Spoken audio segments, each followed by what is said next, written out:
Donc, pour faire le tour de JavaScript, il va falloir être capable d'exécuter du JavaScript. En ayant installé Node.js hier, on s'est donné un engin d'exécution de JavaScript. Donc, il y a deux manières d'utiliser Node.js. Une première que je vais utiliser durant la présentation va être avec le REPL. Okay? Donc, le Read, Evaluate, Print Loop qui me permet en gros d'avoir un invite de commande qui va me permettre de rentrer des instructions en JavaScript puis de automatiquement les exécuter sur le champ. Ou sinon, on va aussi avoir un interpréteur qui va nous permettre d'envoyer des différents scripts qui vont pouvoir être exécutés à leur tour. Fait que juste pour commencer, on va avoir le principe fondamental de je veux être capable d'écrire du JavaScript puis ça s'exécute. Donc pour être capable de faire ça, il faut simplement invoquer le programme qu'on a installé qui s'appelle Node. Donc en invoquant Node, on voit que ça me dit « Hey, je suis avec Node ». Moi, j'utilise la dernière version courante. Là. J'ai différentes versions. Faites-vous-en pas si vous avez la version 12.4.12 quelque chose. Les modifications ne sont pas conséquentes pour l'instant. Puis, à partir de là, on va pouvoir utiliser l'invite de commande pour commencer à faire des choses. Donc, le principe, c'est qu'on peut avoir directement des instructions qui vont être exécutées. Okay? Du même principe que je peux appeler des fonctions. Ici, j'utilise le console log pour faire un affichage. Okay? Puis, toujours le résultat de la ligne aussi est affiché, en plus de n'importe quel autre affichage qui va se passer à l'intérieur.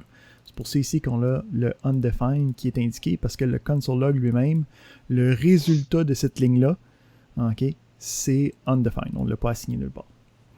OK. Fait qu'on va utiliser ça pour être capable de passer au travers des différents éléments qu'on a dans notre petite liste à passer. Donc, encore une fois, le principe d'aujourd'hui, c'est pas d'apprendre à programmer en JavaScript. J'assume que c'est déjà le cas. Okay? Donc, on va juste aller voir qu'est-ce qui est spécial par rapport à des autres langages de programmation qu'on aurait pu utiliser. Qu'est-ce qui est à quoi il faut faire attention aussi. Donc, le principe, okay, on a notre Hello World, on peut rouler des scripts directement dans des pages web, mais nous autres, on va le faire directement juste dans des fichiers JavaScript. On va revenir à ça quand on va revoir la partie avec React. On a ici dans les exemples qu'eux vont donner, eux autres utilisent le alert pour être capable d'avoir... si on regarde ici... Ils utilisent le alert pour être capable d'avoir une fenêtre modale okay, quand ils utilisent les exercices. Nous autres, on va utiliser le console log qui me permet de invoquer un appel pour loguer de l'information qui va être affiché dans l'invite de commande. Donc, il y a ça qui va être distingué par rapport aux autres. OK. Fait que première chose, on a différentes instructions en JavaScript. Hein? Donc, on a des instructions, plusieurs instructions pour faire un programme. Par défaut, en JavaScript, les instructions sont délimitées de points-virgules. Okay? Donc, ça veut dire que, comme en Java, admettons, chaque instruction, quand tu as fini l'instruction, tu rajoutes un point-virgule pour dire « je passe à la prochaine instruction ». Donc, habituellement, il va y avoir une instruction par ligne. Hein? C'est le standard de lisibilité puis aussi d'exécution. Ce qu'on va voir, c'est qu'en JavaScript, le monde de JavaScript est basé sur le fait qu'on veut écrire moins de choses, on veut prendre des raccourcis, on veut que ça soit plus facile, plus convivial. Fait qu'on essaye de rajouter des règles pour faire en sorte que ça devient plus facile. Hein? Fait que ici, première règle, quand on a des instructions, si tu mets pas de point-virgule, ça marche pareil. Pourquoi? Parce que ça va rajouter okay, automatiquement le point-virgule. Ça veut dire que quand tu écris une instruction, tu n'as pas besoin de rajouter le point-virgule. Là, ici, il faut faire attention parce qu'avec chacun de ces ajouts-là, donc à chaque fois que JavaScript essaye de rajouter quelque chose pour nous faciliter la vie, il y a toujours quelque chose qui fait en sorte que ça devient des fois problématique, puis il faut faire attention, puis il y a tout le temps des petites affaires qu'il faut checker. Donc ici, c'est pas parce que il n'y a pas de point-virgule, ok, qu'on peut commencer à écrire des instructions comme on veut n'importe où, n'importe quand. Ok, donc le principe ici, c'est que lui, il essaye de les mettre à des endroits qui sont logiques, mais des fois, si ton programme ne semble pas avoir rien de spécial, ben en tout cas, que lui, il voit pas la logique derrière, il va essayer de rajouter des points-virgules un petit peu partout. Ok, donc ici, avec cette instruction-là, quand j'essaye d'exécuter ça, des fois, il va pas le rajouter, ou sinon, il va des fois le rajouter où c'est qu'on n'en a pas besoin. Fait qu'on essaie de garder notre code clean, ok, une instruction par ligne. On peut quand même pas mettre de point-virgule, ou on peut en mettre à chaque fois, dépendamment de si vous êtes habitué. Évidemment, dans nos règles de lisibilité, on essaie de prendre un mode puis de tout le temps le garder, là, donc choisissez-en un puis restez avec. On a des commentaires, ok, des doubles slash, ça marche. Des balises d'ouverture avec le slash étoile, l'étoile slash, ça marche aussi. Donc tout ça, ça marche bien. On peut aller ici avec notre premier élément historique de JavaScript. Donc JavaScript a été créé extrêmement rapidement. Okay? La légende se dit que le langage de programmation a été décidé à l'intérieur d'une semaine, puis à partir de là, okay, on a essayé de rabooter des choses, parce qu'en une semaine, des fois, il y a plusieurs cas que tu ne penses pas, ou plusieurs éléments que tu n'as pas réussi à inculquer de la bonne manière. Donc, avec le temps, il y a beaucoup de choses qui faisaient peu de sens, qui étaient extrêmement compliquées à comprendre, qui n'étaient pas du tout utilisables facilement, qui ont essayé d'être aboutinés, qui ont essayé d'être apiécés. À un certain point, on s'est dit, OK, ce qu'on va faire, c'est qu'on va rajouter des fonctionnalités, OK, des différents éléments pour nous aider, mais ça fait en sorte que l'ancien code devient incompatible. Fait que, qu'est-ce qui arrive, c'est qu'on a un mot-clé, OK, qu'on peut mettre au début de nos différents scripts, okay, qui s'appelle useStrict, donc soit avec des doubles guillemets, soit avec des guillemets simples. Donc c'est juste de mettre cette phrase-là, ce string-là littéralement, c'est pas comme une affaire spéciale, c'est les interpréteurs, les compilateurs de JavaScript, les autres ils voient ça puis ils font « OK, puisque tu mets ça, ça veut dire qu'on utilise la version moderne, okay, avec plus de mise en garde, moins de flexibilité, qui nous permet de moins nous tirer dans le pied. » Fait que le useStrict, il faut que ce soit la première instruction valide, donc ça se peut que tu aies des commentaires avant, c'est pas grave, mais ça n'a pas le droit d'être après d'autres instructions. Puis ça nous rajoute, je n'irai pas dans les détails de qu'est-ce que ça fait, mais ça nous permet de moins nous planter, puis moins d'avoir de problèmes, okay, à l'intérieur de nos programmes. Là, vous allez voir que nous, quand on commence à utiliser notre code, on ne mettra pas le useStrict. Pourquoi? Parce que une fois qu'on a commencé à mettre le useStrict, c'est en 2009, là, okay, on a rajouté encore d'autres features, puis c'est des autres features-là, comme genre des classes, okay, qui sont comme utiles et importantes dans la vie de programmeur. Puis on a fait en sorte que n'importe quand qu'on utilisait ces nouveaux features-là, ben on allait avoir le useStrict qui était automatiquement intégré à cette utilisation-là.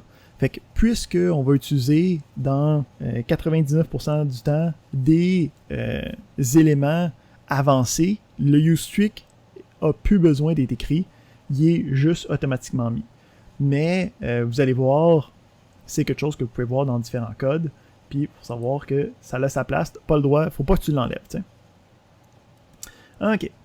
Fait que premier gros élément, okay, qui change la manière dont on écrit du JavaScript comparément à d'autres langages, ça va être dans les variables. Donc, premièrement, les variables en JavaScript sont faiblement typées. Y a-t-il quelqu'un qui sait ce que ça veut dire, ça, quand on dit qu'une variable est faiblement typée? C'est quand tu n'es pas obligé de marquer integer ou double. Il va, selon ce que tu as écrit, il va décider qu'est-ce que tu as écrit, il va savoir si c'est un nombre ou si c'est un string, puis il va agir avec. Exact. Donc, le type de la variable et pas quelque chose qu'on fixe à sa déclaration. Encore un petit peu plus loin que ça veut dire que quand je vais stocker des choses dans la variable, je peux en cours de route décider de changer le type de la variable en y stockant d'autres types d'informations. Donc c'est quelque chose qu'on veut éviter à tout prix, ok? C'est pas parce qu'on peut qu'on veut. Ça cause beaucoup de problèmes de compréhension, de lisibilité, mais le principe c'est que par défaut, quand je déclare une variable, je n'ai pas besoin d'écrire son type. Il va être automatiquement inféré quand je vais mettre quelque chose à l'intérieur. Deuxième chose qu'on a avec les variables en JavaScript, qui est quelque chose que vous avez... Oui, Francisco? Si jamais on veut forcer un type précis, par exemple, que je vais affecter mais je veux que ce soit je sais pas, un caractère, ou que je veux que ce soit un float. Je fais quoi?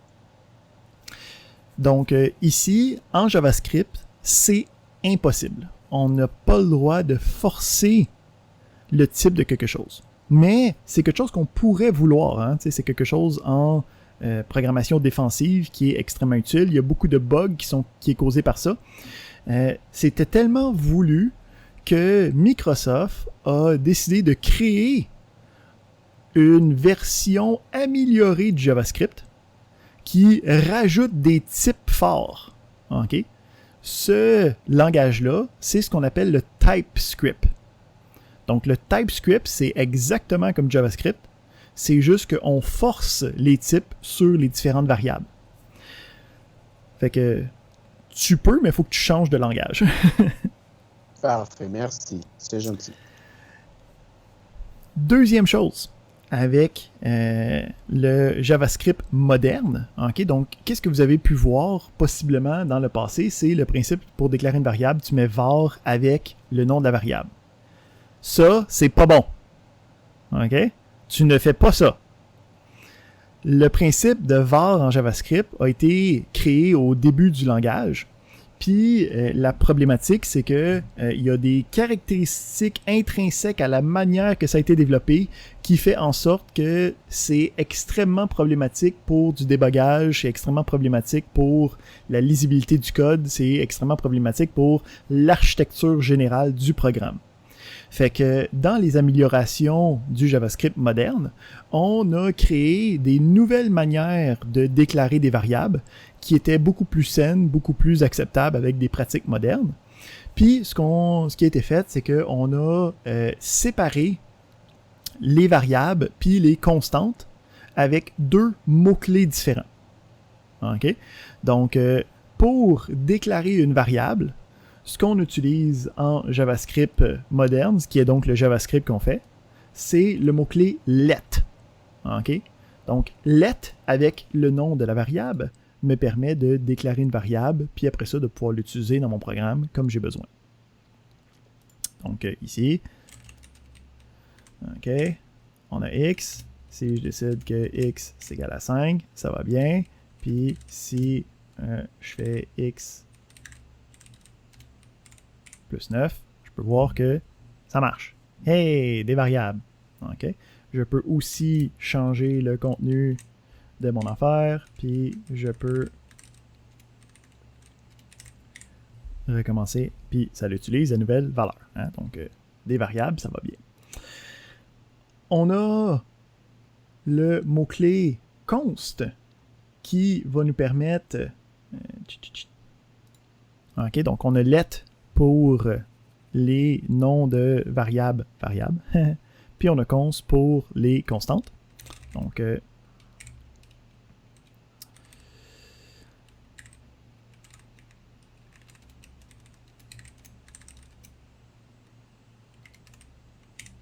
OK, fait qu'à partir de là, je peux l'utiliser. Puis, si j'essaye de la modifier, oups, ça me dit que j'ai pas le droit. OK, c'est une constante. OK, donc ici, moi, personnellement, j'aime bien la directive d'avoir des lettres majuscules pour les constantes. Je trouve que ça permet de facilement repérer quel élément est une constante ou pas. Dans les autres choses, on a des noms de variables spécifiques. Okay? Donc, les noms de variables, faut que ce soit des lettres, des chiffres ou le symbole $ ou underscore. OK? Puis, le premier caractère ne doit pas être un chiffre. Ici, le signe de $ puis le underscore, okay, particulièrement le signe de $, on va essayer de jamais l'utiliser.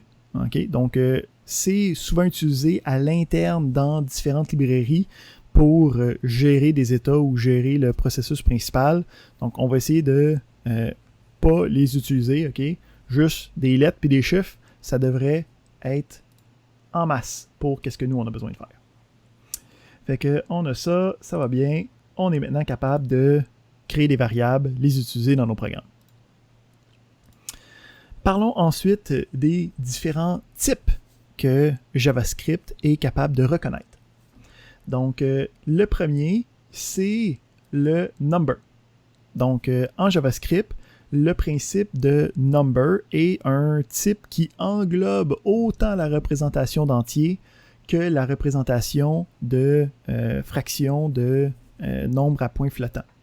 Donc, il n'y a pas de distinction entre les deux, c'est juste tous des numbers, puis lui, il va faire ce qu'il a besoin pour que ça reste des entiers ou que ça devienne des points flottants ou que ça redevienne des entiers par la suite. Donc, il n'y a pas de distinction, c'est tous des numbers. À partir de ça, tu peux faire n'importe quelle opération arithmétique sur les numbers, mais il y a quelques éléments importants à savoir comme étant des variables qui ont des types de nombres. On est capable d'avoir l'infinité, okay? L'infini qui est représenté comme étant un nombre. Okay? Donc, quand on a quelque chose qui est trop grand, quelque chose qui tend automatiquement vers l'infini, on va avoir l'infini comme étant une valeur possible dans un nombre, moins l'infini pour étant une valeur infinie dans la direction négative. Puis, on a aussi la possibilité d'avoir not a number, donc N-A-N. Donc, not a number, ça veut dire qu'il y a une opération arithmétique qui était impossible, puis c'est ça qui a été sauvegardé dans la variable nombre. Oui, Francisco? Oui, je l'ai. C'était juste une curiosité. Ah, désolé. Decline. Si on divise 1 divisé par infini, ça donne 0. C'est-tu? Ah, wow! Et voilà. Ok, merci. Donc, comme je vous ai dit, c'est les choses intéressantes de JavaScript qui fait qu'il faut faire attention. En Java, on n'a pas ce concept-là, tu sais, là. Donc, les variables, ils ont des tailles, puis c'est comme, tu peux pas sortir de là, ils ont comme des états alternatifs, là, qu'il faut faire attention, parce que ça veut dire que si je reçois, mettons, une variable numérique de quelque part, ben, ça se peut que ce soit l'infinité, parce que l'autre opération d'avant a fucké, tu sais. Donc, il faut être conscient de ça en tout temps. Par défaut, le number est juste capable de représenter 2 à la 53 moins 1. OK? Donc, ce chiffre-là. Puis, moins 2 à la 53 moins 1. Donc, si par un coup de théâtre, OK, ça devrait vraiment pas arriver souvent, là, mais si tu as besoin d'avoir des entiers qui sont plus grands que ces 13-14 chiffres-là de grosseur, on a le type Big Int qui existe pour être capable d'aller chercher autant de chiffres qu'on peut avoir. Faire attention, par exemple, parce que les opérations que tu vas faire avec les Big Int, c'est extrêmement coûteux, parce qu'il n'y a pas de représentation dans le processeur. Il faut qu'il fasse plein de manipulations à l'intérieur puis de gestion de mémoire. Donc, à moins que on tombe sur ce problème-là, on n'utilise pas ça par défaut. Puis aussi, faire attention, Big Int, c'est quelque chose de assez nouveau. Ça veut dire que c'est pas supporté nécessairement dans tous les furteurs. Comme ici, on peut voir que Safari et Internet Explorer sont pas encore à jour. Ben, Internet Explorer le sera jamais, mais Safari l'est pas encore. Donc on a le principe de string, de chaîne de caractères. Ici, qu'est-ce qui est intéressant, c'est de savoir tout ce qu'on est capable de faire pour représenter des strings. Donc, évidemment, bon, je peux me faire une nouvelle string, pas de problème. Je peux utiliser des guillemets simples. OK? Ça me permet de faire... je sais pas si... J'ai-tu... Pas de clear screen là-dedans. Donc, j'ai la string elle-même, mais à la déclaration, je peux aussi utiliser des doubles guillemets. Donc, c'est quelque chose qui est reconnu dans les langages interprétés. Mettons aussi, c'est aussi en Python, en MATLAB, et ainsi de suite. Donc, quand je déclare des chaînes de caractères, j'ai le choix d'utiliser soit des guillemets simples, soit des guillemets doubles comme délimiteur. Puis, ça me permet de mettre l'autre type de délimiteur à l'intérieur. OK? Donc, ici, si je veux avoir dans ma chaîne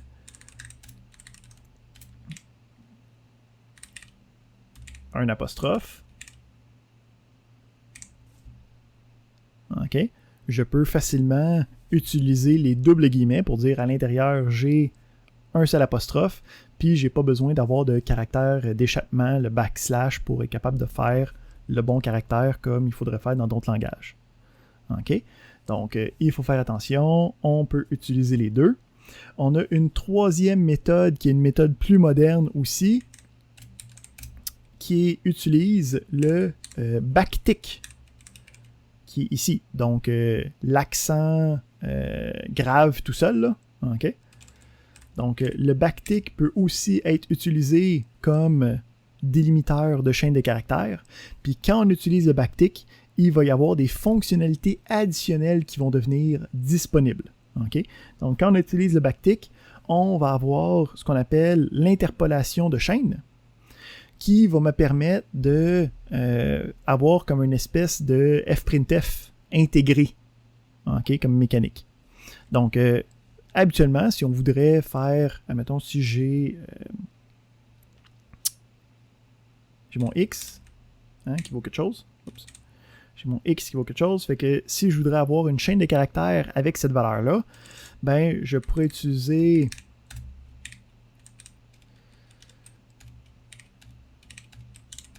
de la concaténation de chaînes, comme on connaît, donc qui est capable de prendre une variable, de la concaténer avec une autre variable. Fait que là, j'ai le str qui était mon allo, j'ai rajouté un espace, j'ai rajouté le x qui était le 56, ça me fait allo 56. Si je veux avoir quelque chose d'un petit peu plus facile et convivial, je peux utiliser l'interpolation de chaîne, le string interpolation, avec les backticks. Donc, avec les backticks, quand je suis à l'intérieur, je peux utiliser le signe de dollar suivi d'accolade. Puis, ce que ça va faire, c'est que ça va évaluer le contenu de l'accolade. Puis, ça va prendre le résultat, puis ça va le mettre directement dans la chaîne. OK? Donc, quand on utilisait un printf, c'est comme un pourcentage S, là, tu sais, là. Fait que ici, je peux utiliser signe de dollar. Je dis accolade str. Puis là, je peux directement mettre et le chiffre. OK? Puis là, je mets autre signe de dollar, accolade x, un deuxième backtick, puis ça prend les résultats que ça a déterminés à l'intérieur des accolades, ça les transforme en chaîne, puis ça me crée une nouvelle chaîne avec ça. Puis quand je dis que ça évalue, ça veut dire que ça va prendre le contenu, ça va faire toutes les instructions qu'il y a à l'intérieur, et c'est le résultat qui va être apporté comme élément à mettre dans la chaîne. OK? Fait que ça nous facilite grandement la génération de chaînes de caractères dans nos différents programmes. Parfait. Ensuite, on va parler... Oh, oui, Francisco? Même des fonctions, on peut mettre à l'intérieur des accolades? Le résultat de fonction, un appel de fonction qui va retourner quelque chose, oui, c'est totalement légitime. Cool. Oui, Steve? Cool. Je me demandais, c'est-tu du code lambda qui appelle? Pas ça. On va voir c'est quoi des lambda expression puis des lambda function plus tard Eux autres, ils appellent ça des arrow functions parce que tout le monde utilise son propre langage puis sa propre nomenclature.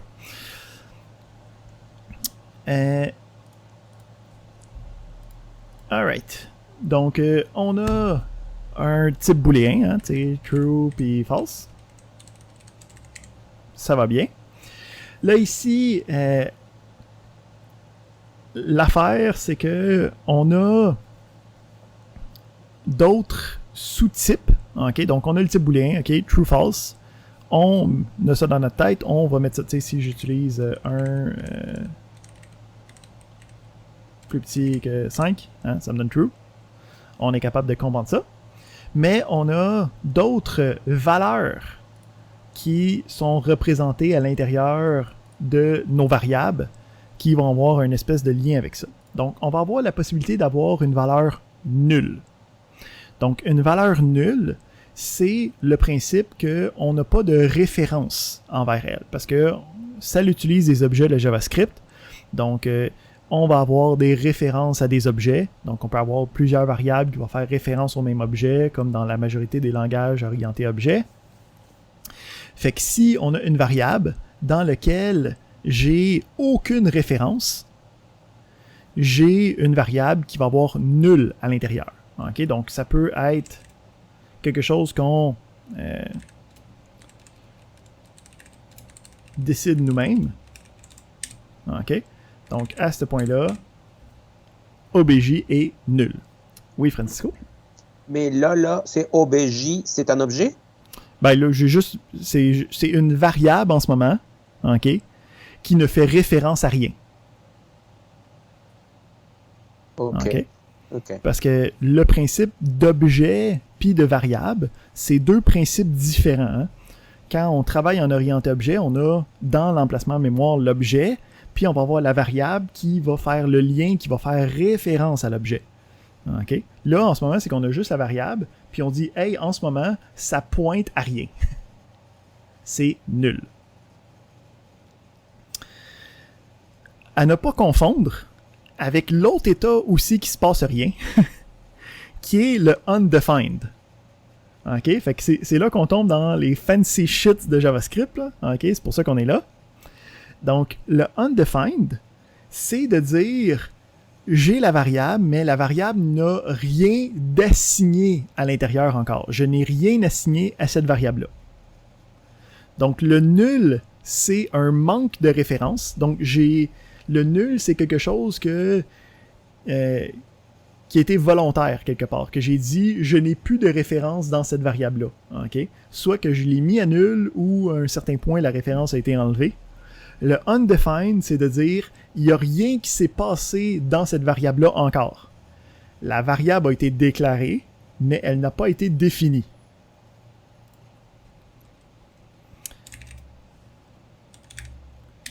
OK? Fait que si je fais juste déclarer la variable, j'ai rien assigné. Fait qu'à ce moment-là, cette variable-là, elle est non définie. Elle est undefined. Donc, c'est différents états que les variables peuvent avoir. C'est des choses qui sont uniques à JavaScript. Donc, c'est important de comprendre que quand tu vois le mot undefined, c'est une variable qui a eu rien d'assigné à l'intérieur. Quand tu vois une variable qui a nul, c'est une variable qui est habituellement supposée pointer sur un objet, puis qu'en ce moment, ben, il n'y a pas de référence liée.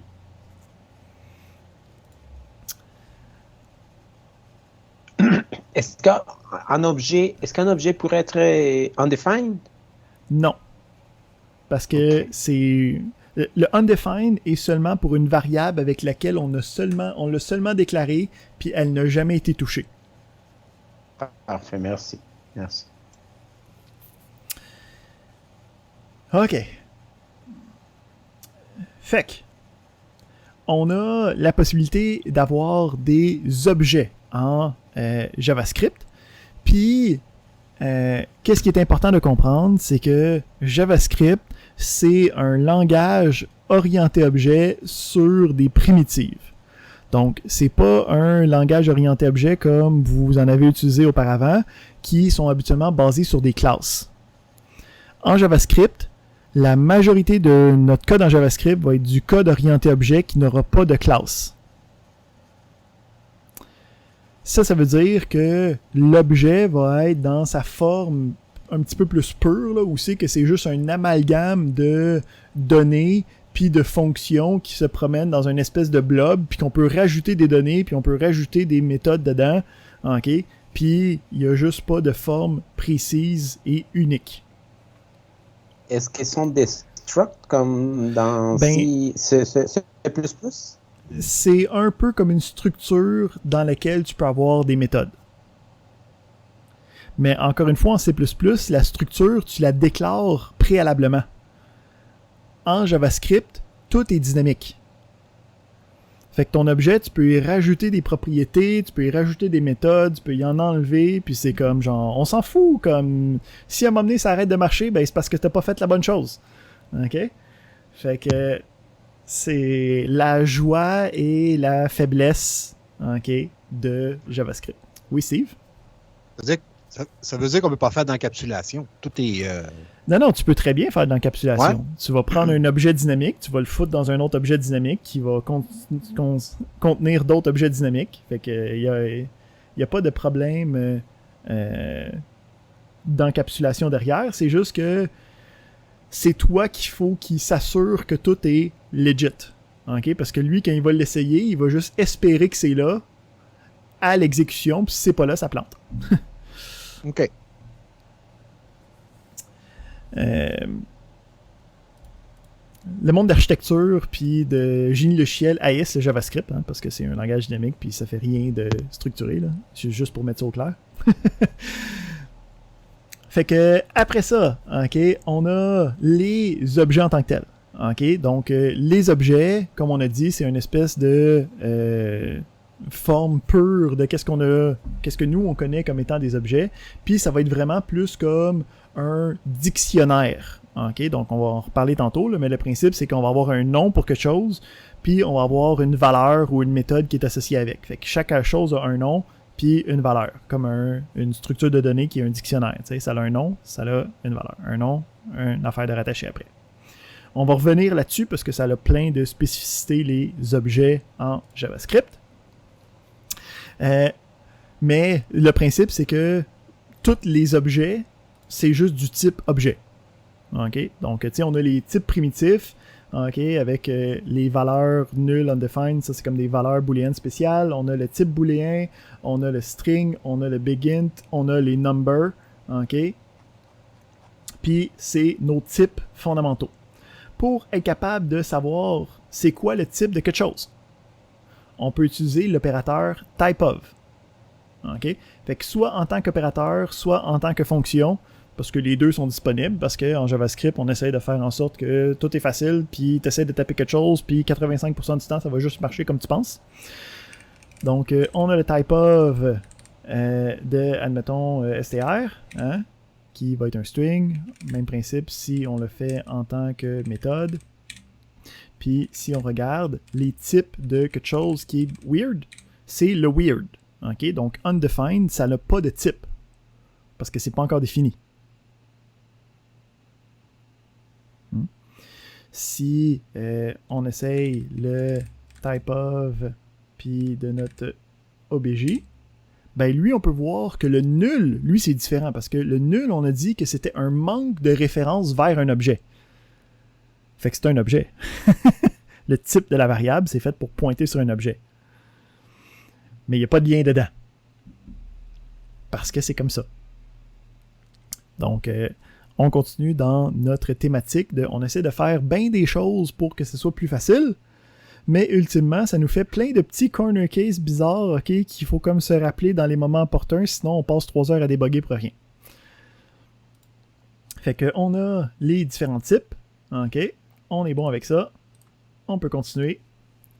Désolé. Ouais, Désolé. ouais. Attends, tantôt, j'ai posé la question si obj était un objet et tu m'as dit non. Et maintenant, tu as fait typeof, obj, ça dit objet. Ben, le principe, c'est que c'est pas un objet dans le sens mémoire du terme. Okay? Il n'y a pas d'objet rattaché. Le type de la variable, c'est de type objet. Mais en ce moment, ça pointe vers rien. Excuse-moi, c'est vrai que c'est pas clair, là, puis c'est pas clair parce que c'est un peu mal fait sur les barres JavaScript. C'est ça, sa joie de vivre. Fait que le type de la variable, c'est un objet, mais ça ne pointe pas sur un objet. Il n'y a pas de vrai objet derrière rattaché. Il n'y a pas un objet nul. Là. C'est ça que je voulais dire. OK. Merci. OK. On va regarder un peu les conversions. Donc, JavaScript essaye de convertir comme il semble penser que c'est utile. Okay? Donc, il va essayer du mieux qu'il peut de faire des conversions automatiques. C'est ça qui nous permet, mettons, de faire de la concaténation de chaînes de caractères. Si je dis « Allo » plus ma valeur X, ben lui, il va automatiquement convertir le number, qui est X, qui est mon 56, en chaîne de caractères pour le concaténer à la chaîne finale. Donc, il va essayer de faire les choses intelligentes de manière automatique.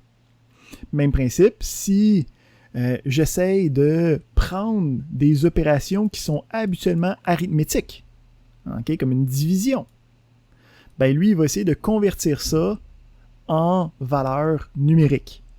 Donc, si ici j'ai un exemple avec 2 chaînes de caractères, puis lui, il n'y a pas de problème, ça me donne le nombre 3.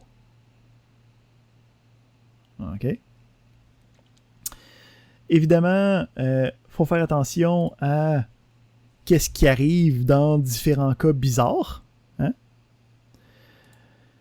Si j'essaye de faire une conversion sur quelque chose qui est undefined, qu'est-ce que ça va me donner? C'est que ça va me donner comme si j'avais le not a number.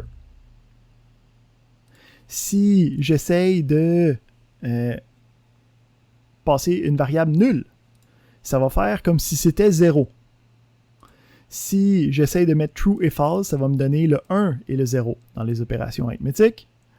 Puis si j'essaye de prendre un string quelconque puis de l'envoyer dans une opération arithmétique puis qu'il essaie de le convertir en nombre, ben il va enlever les espaces au début puis à l'avant, il va essayer de voir si la chaîne est vide, ça va me donner 0. Puis sinon, ça va essayer de lire le nombre à partir de la chaîne de caractères. Puis si ça marche pas, mettons que c'est du texte, ça va donner not a number.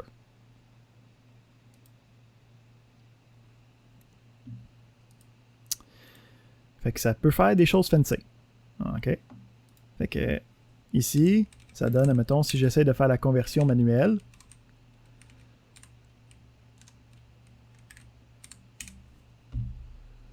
si je dis de moi le nombre qui est chaîne de caractères vide plus 4, ben lui il dit, ben évidemment, ça donne 4.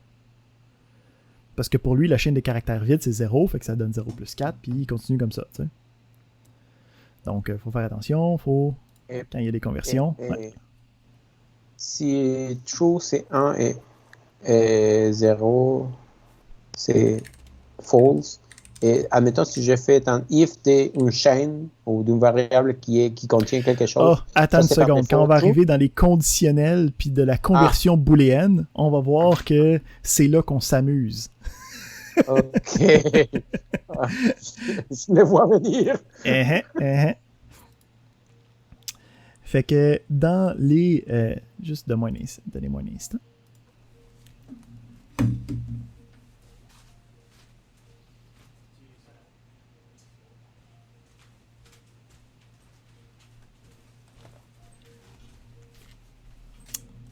Alright. Pardonnez-moi. Fait que on arrive à notre conversion booléenne. Pour la conversion booléenne, c'est là que ça devient funky. Parce que pour avoir quelque chose qui va être considéré comme faux, on a, bon, évidemment, si c'est littéralement le booléen faux, ça va bien. Mais il y a plusieurs choses qui sont considérées comme falsy. Donc, quand ils vont essayer d'être convertis en booléen, ça va me donner faux. C'est quoi qui sont considérés comme des choses étant fausses? Ben, on a la valeur 0, une chaîne vide, le null, le undefined, le not a number. Tous ces éléments-là deviennent faux. n'importe quoi qui n'est pas cette liste-là est considéré comme vrai. OK? Donc, le principe que vous allez voir, si vous cherchez un peu, là, c'est des affaires qu'on dit true-t puis false-y. OK? Donc, c'est pas false directement. Là. C'est pas la valeur booléenne false. C'est des choses qui veulent dire des choses qui sont habituellement fausses. Donc, 0, empty string, null, undefined, not a number, tout ça, c'est considéré comme étant false. Fait que ça veut dire que tu pourrais avoir un if qui se divise de manière impossible, OK? Puis que ça donne not a number, puis ça va faire en sorte que le if va pas marcher. OK? Donc, il y a des choses funky qui peuvent arriver avec ça. Il faut toujours se souvenir que quand on travaille avec les valeurs booléennes, il y a un paquet de valeurs booléennes qui peuvent vouloir dire faux. Même principe, c'est si j'essaye de juste voir si l'opération mathématique marche, mais que je me dis c'est correct, si ça donne not a number, ça va donner faux, mais là que l'opération me donne 0, fait que l'opération est bonne, mais ça va être considéré quand même comme faux. Fait que ça va peut-être faire planter mon programme si je pensais que c'était... Fait qu'il y a plein de choses, le fun, qui va falloir faire attention.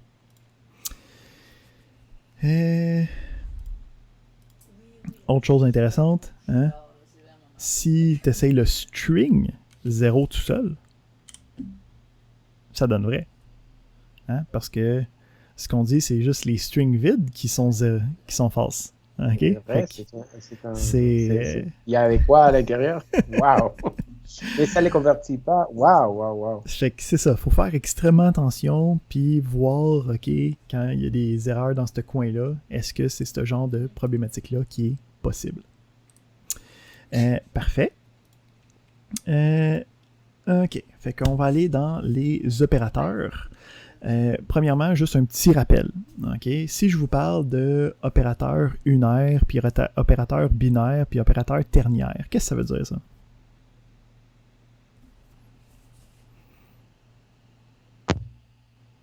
Vous pouvez lire la page, juste marquer ça. Okay. Unaire, ça veut dire que c'est... Ah oui, je me rappelle. Unaire, par exemple, ça c'est unaire. Binaire, ça prend 2. Et ternaire, je pense que c'est comme l'if avec ça prend 3. Non, mais ça prend 3. Le principe, c'est que un opérateur... Comme avait l'if comme raccourci qui était juste la condition... if ternaire, ouais. Qui est le classique ternaire. Fait que... ternaire. Alors, je ne sais pas. Le principe d'opérateur unaire est donc un opérateur puis un opérande. Hein? L'opérateur unaire que tout le monde connaît, là, c'est le moins. Fait que si je fais moins 4 ou moins 5, on sait que le moins représente la négation de ce chiffre-là. OK? Tandis que je peux utiliser le signe moins comme opérateur binaire. Hein? Donc, si je fais 5 moins 3, hein, j'ai 2 opérandes, le 5 et le 3, j'ai un opérateur, le signe de négation, puis ça me donne une soustraction. Hein? Donc, on est capable de voir que le même symbole peut être utilisé sur différents nombres d'opérandes, puis ça change sa fonctionnalité. Hein? Fait que, qu'est-ce qu'il y a à savoir? Bon, pour les opérateurs binaires, on a les opérateurs mathématiques, donc addition, soustraction, multiplication, division. On a le modulo, hein, le restant de la division. Donc, le restant de la division me permet de soustraire un nombre autant de fois possible pour rester en entier. Fait que, mettons, ici, j'ai 14 modulo, mettons, 5. Ça l'essaye d'enlever 5 le plus de fois possible en restant non négatif. Puis ce qui reste, hein, donc c'est le 4, parce que j'ai réussi à enlever 5 2 fois, c'est le restant de la division. Puis on a l'exposant, qui est le double étoile. Donc, double étoile, oups, j'ai fait d'un autre langage parce que je suis trop habitué. Double étoile, ok, l'exposant, 3 à la 2, OK, ça me donne 9. Fait que ça, c'est pour les résultats. On a les opérateurs plus qui est utilisé en tant que concaténation de string quand il y a un des opérandes qui est un string. OK, c'est comme ça qu'il décide est-ce que je fais un string ou est-ce que je fais une addition. C'est est-ce qu'il y a un des opérandes qui est un string. Si oui, il essaie de tout convertir en string. On a l'opérateur unaire plus. OK? Puis ça, c'est intéressant. L'opérateur unaire me permet de forcer la conversion en numérique. OK? Donc, des fois, ça peut être utile de voir ces éléments-là. C'est pas des choses qu'on voit souvent, là, mais comme si vous voyez juste un plus tout seul, là, sachez que ça existe en JavaScript. Là, c'est pour forcer la conversion. C'est la même chose que d'utiliser la fonction number sur quelque chose. OK, donc tantôt, quand je voulais montrer que le 0, mon plus 4, j'aurais pu faire plus guillemets guillemets. Faut que j'aille plus 4. Ça ici,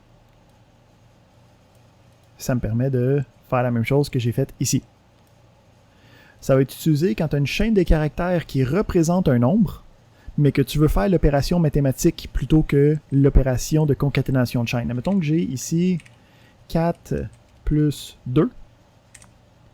Par défaut, puisque un des deux bords est une chaîne, il va dire « Ah, ben, tu veux une concaténation de chaîne. » Mais non, moi, je voulais 4 plus 2, je voulais que ça me donne 6. Qu'est-ce que je peux faire? Je peux aller modifier puis dire je mets une conversion automatique numérique de la machine de caractères, ça me donne le 6. Bon, on a les opérateurs, ok, on a l'assignation, ça c'est des choses qu'on connaît. Ok, on a les opérateurs d'incrémentation, de décrémentation. Ok, donc le plus plus, le moins moins, comme en C++. On les a des deux sens. Ok, donc en postfixe puis en préfixe, donc avant ou après l'exécution de l'expression. C'est des choses que je m'attends qu'on ait déjà vues. On a les opérateurs binaires. Ok, donc les pas les opérateurs binaires, les opérateurs de bits. Ok, donc ils vont travailler sur la représentation binaire en 0 puis en 1 de chacun des éléments. C'est pas des choses qu'on va voir particulièrement, là, fait qu'on peut passer assez vite. On a la virgule qui est utilisée pour faire plusieurs instructions, mais c'est pas quelque chose que je veux qu'on utilise. Ça porte à confusion plus que d'autres choses. OK. On a les opérateurs de comparaison. OK, fait que ça va bien. On a le plus petit, le plus grand. On a le plus petit égal, plus grand égal. On a le égal, OK, pour l'égalité. Fait que on a aussi le différent de, qui est le point d'exclamation égal. Ça va bien. Là, ici, comme à l'habituel, il y a des choses funky en JavaScript. Fait qu'on va aller voir qu'est-ce qui est fucké par rapport à ça. Bon. Qu'est-ce qu'il y a là-dedans?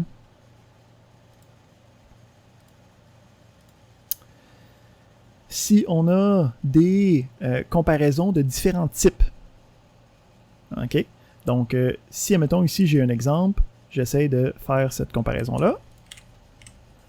Je peux voir que ça l'essaye de convertir les deux choses du même type pour être capable de donner une réponse, okay, qui a de l'allure.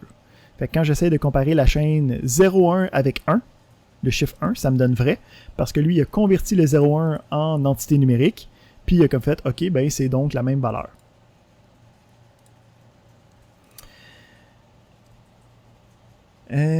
Ici...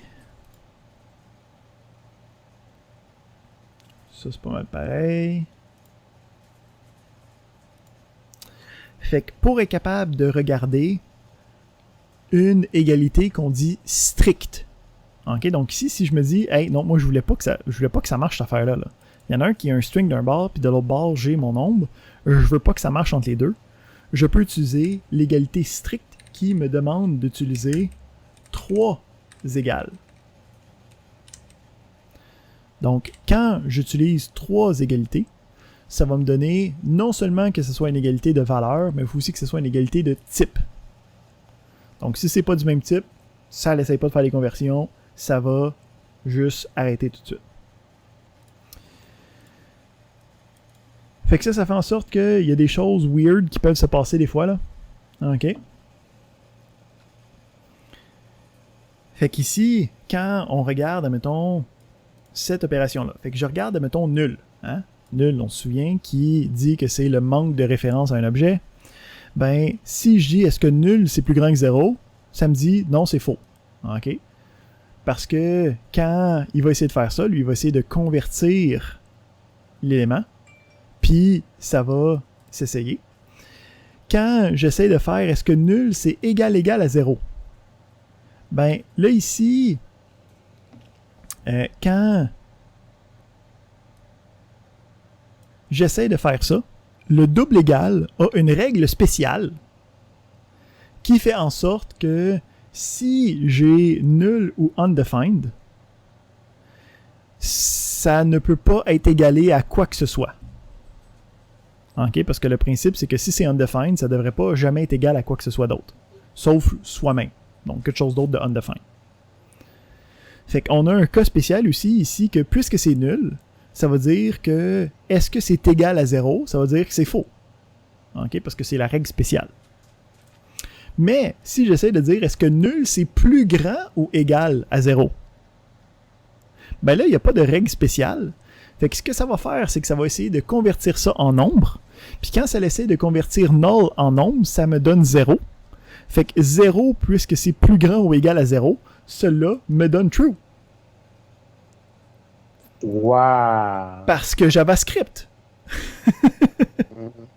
Moi, je viens de tester, je voulais vous partager. J'ai testé nul égale nul, c'est true. Nul, et puis après, je fais undefined égale undefined, c'est true. Undefined égale undefined, c'est true. Oui. Mais c'est undefined et nul, c'est absence des valeurs. Alors, comment je suis sûr que ce sont les deux choses qui n'ont pas été comme définies, nommées? C'est ça, ces deux-là, c'est des cas spéciaux qui sont juste égales à eux-mêmes.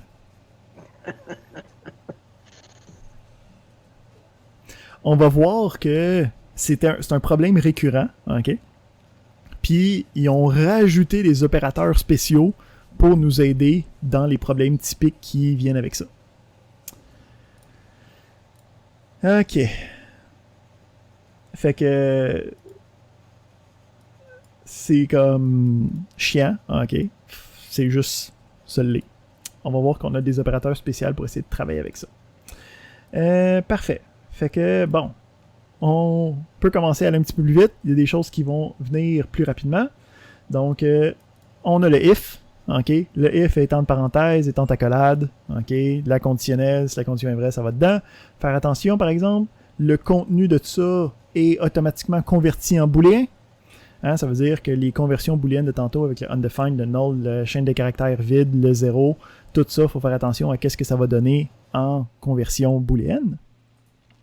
On a le else qui est possible. On a des else if qui sont en mode C++.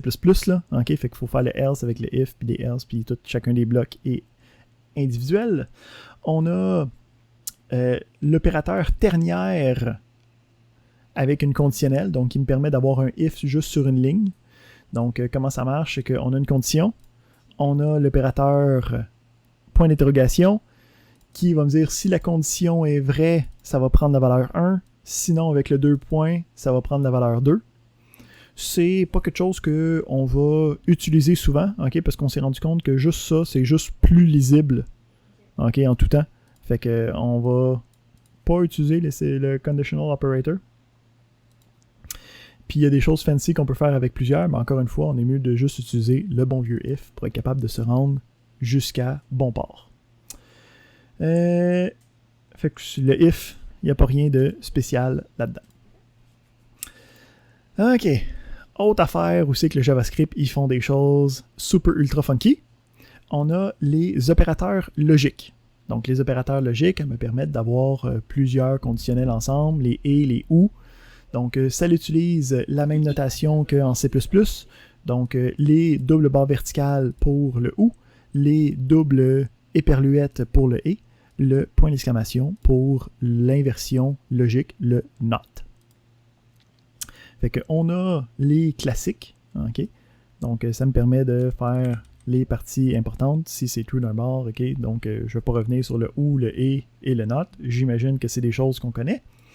Mais, en JavaScript, il y a des choses funky. Fait que, checkez-moi bien ça. Si je dis false, ok? Je vais faire un ou en ce moment. Il est où mon ou?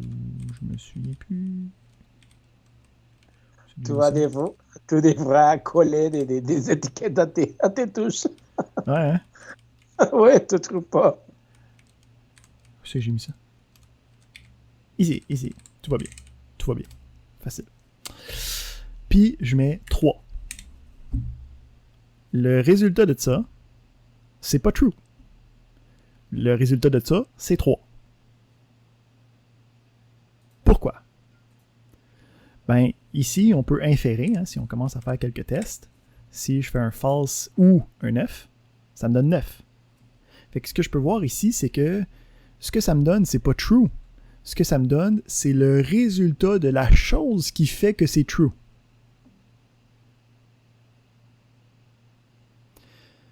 Non seulement ça, mais si j'ai plusieurs ensemble, ça va me donner le premier résultat qui a fait que c'est true. Donc, le premier cas qui a fait en sorte que ça marchait mon affaire. Hein? Facile? Alors, si je mettais false ou true, ça va me donner true, mais le premier true. Exact. Fait que si on pousse un petit peu, puis que je mets true, puis que je mets 3, ça donne true. Okay. Ah. Même principe pour le et. OK? Donc, si...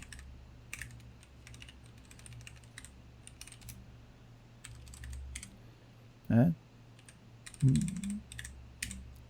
Si le et, lui, il marche dès qu'il y a quelque chose qui n'est pas vrai. Hein? Donc, tu sais, comme il s'active, puis comme il prend le gros bout du bâton dès qu'il y a quelque chose qui n'est pas vrai. Dès qu'il y a quelque chose qui n'est pas vrai, il n'y a pas rien qui peut faire en sorte que ça redevienne vrai. Donc, le et, lui, retourne l'élément qui a fait en sorte que ça me donnait la chose qui était fausse. Est-ce que ça s'utilise pour programmer, pour comme décider quel de ces 3 cas et à partir de ça, comme c'est ça, il y a des choses qui sont utiles avec ça. Fait que, mettons ici, je veux mettre dans une variable le contenu de soit un objet, mais seulement si l'objet existe, sinon je veux mettre 5. Hein, fait qu'on se souvient, tantôt on a notre objet qui était nul, là. Ben, je peux donc dire objet ou une valeur. Si dans l'objet il y avait quelque chose, ça l'aurait assigné l'objet. Puisque l'objet est nul, ça l'assigne 5. Fait qu'il y a ça sert à faire des raccourcis funky, tu sais. Yep. OK. Ça c'est bon, ça c'est bon. Oups.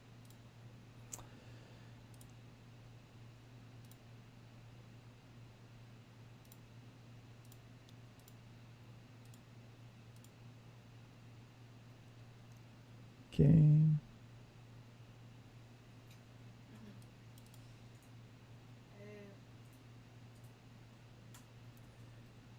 Alright.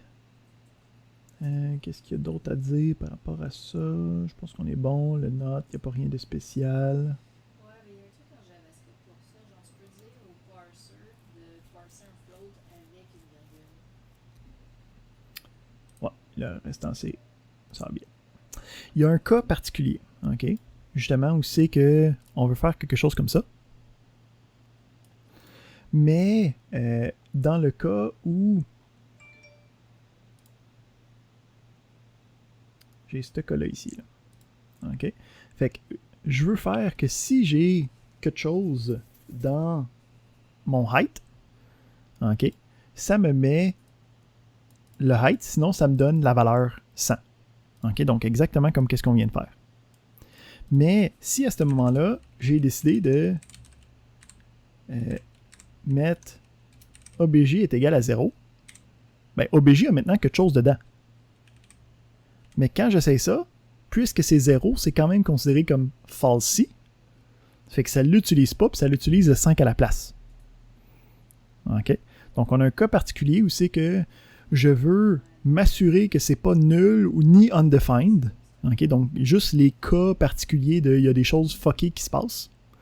Si c'est pas un des cas fuckés, va me prendre cet élément-là, sinon utilise l'autre élément.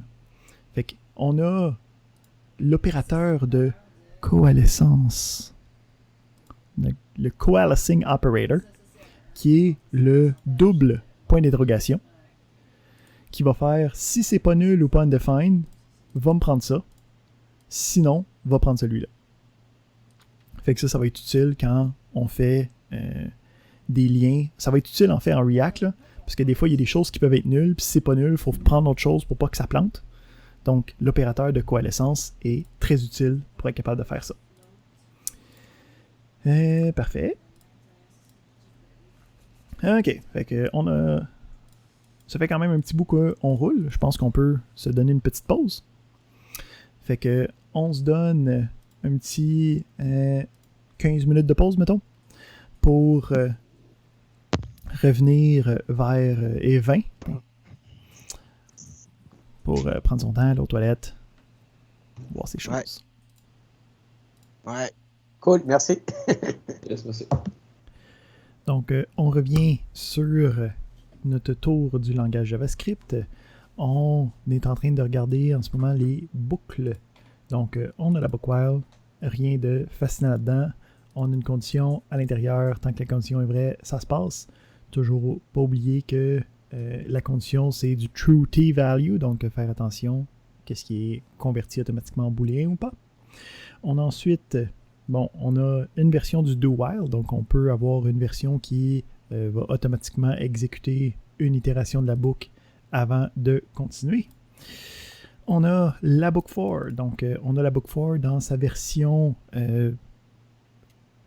canonique, mettons, C-like, donc avec les trois différents opérandes, donc un pour l'initialisation de la boucle, un comme condition, puis une dernière comme itération.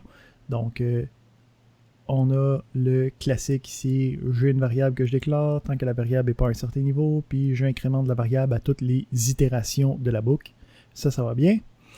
Qu'est-ce qui est intéressant?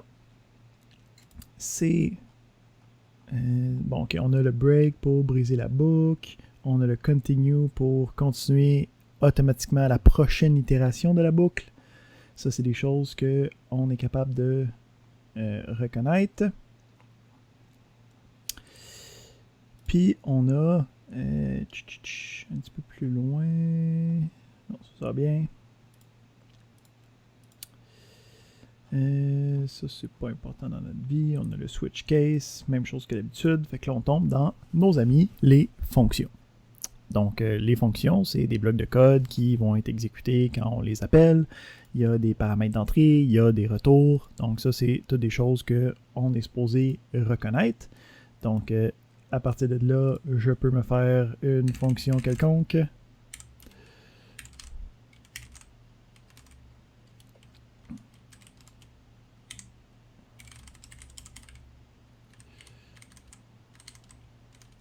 Comme ça.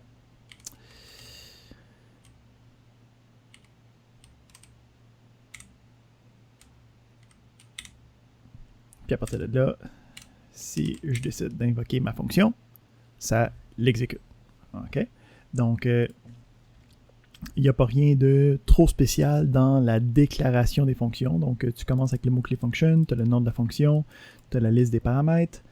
Donc, tu peux avoir des variables à l'intérieur. OK, ça, c'est pas un problème non plus. Qu'est-ce qui est intéressant, c'est qu'il y a le principe de scope qui existe. OK, donc de contexte. Donc, si j'ai une variable qui est déclarée à l'extérieur, puis que j'utilise une fonction qui utilise cette variable-là, il va être capable d'aller chercher le contexte de la variable, okay, parce qu'il est dans la même déclaration, okay, au même niveau. La déclaration de la fonction est au même niveau que la déclaration de la variable que je veux utiliser. Parfait. On a des paramètres d'entrée. Donc, après les parenthèses, je peux mettre différents paramètres que je peux utiliser après à l'intérieur dans ma fonction. Il n'y a rien de trop spécial par rapport à ça. Quelque chose d'intéressant, par exemple, en JavaScript, on peut avoir des valeurs par défaut. Donc, ce que ça veut dire, c'est que quand j'utilise puis que je vais appeler cette méthode-là, je n'ai pas besoin d'appeler d'envoyer tous les paramètres. Puis, ça va utiliser la valeur par défaut à place d'utiliser la valeur que je n'ai pas envoyée. Donc, ici, on a un petit exemple, c'est qu'on a showMessage, on a le from, puis on a le texte comme deuxième paramètre, mais on peut voir ici qu'on a un égal suivi d'une valeur par défaut. Fait que ça fait en sorte que quand j'appelle ma fonction, puis que j'envoie juste un paramètre, il va envoyer juste le premier paramètre. Le texte ne sera pas assigné, puis à partir de là, ça va être passé comme si c'était no text given. C'est bon.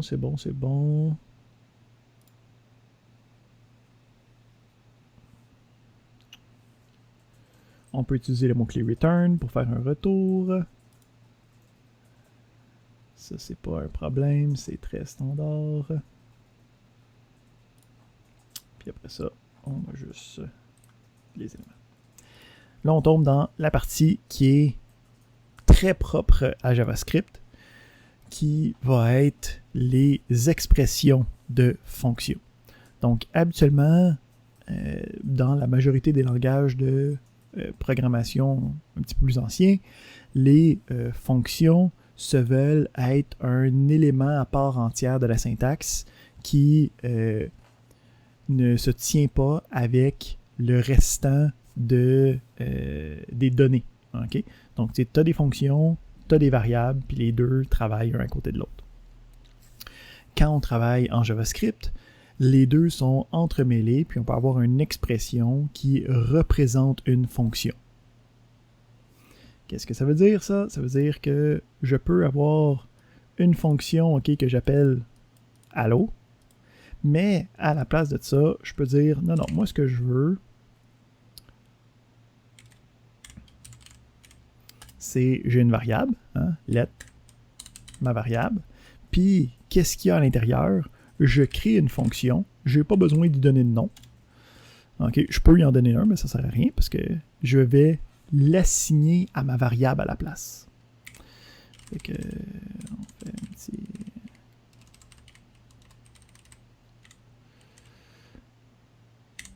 Comme ça. Puis, en faisant ça, ce qui se passe dans cette variable-là, je peux l'appeler comme si c'était une fonction. Puis lui, il va aller faire la fonction qui vient avec. Bon, là, la question c'est, OK, mais pourquoi est-ce que je voudrais faire ça dans la vie? Il y a... ça, c'est comme juste le tremplin sur plusieurs autres fonctionnalités possibles de nos programmes. Premièrement, ça me permet d'envoyer... ça me permet d'avoir un lien vers une fonction de différents endroits. Fait que je peux avoir une deuxième variable qui va avoir la même référence sur la fonction que la première. Donc ici, j'ai eu une première fonction que j'ai storée dans une variable. Puis là, en assignant cette variable de fonction-là à une autre fonction, ça me permet de dire, parfait, je peux quand même invoquer l'autre, puis ça va aussi appeler ce code-là, ces instructions-là.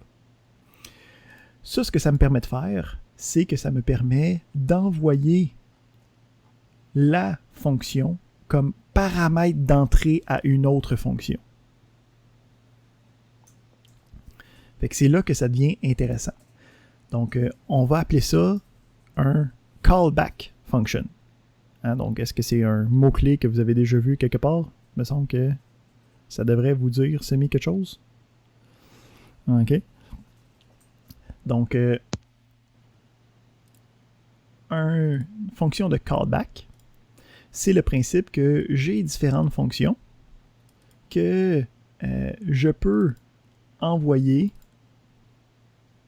comme étant des paramètres d'entrée à une autre fonction. Fait que à l'intérieur de cette fonction-là, je peux appeler la fonction avec le nom du paramètre d'entrée. Puis, dépendamment de comment j'ai envoyé le paramètre, ben, ça va envoyer la fonction que j'ai décrite préalablement. Donc, le fait que les fonctions en JavaScript, c'est des entités qui sont apparentes à des données que je peux sauvegarder dans une variable, fait en sorte que je peux les transporter puis les envoyer un peu n'importe où c'est que je veux. Puis les appeler à partir de là. Deny. Ça semble delegate. C'est un autre mot-clé semblable,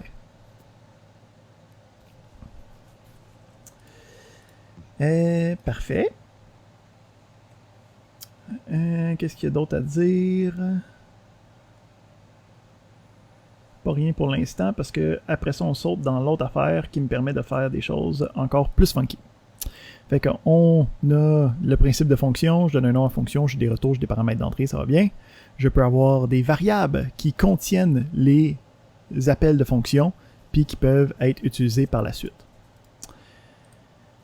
Fait qu'avec toute cette amalgame d'informations-là, on va passer aux arrow functions.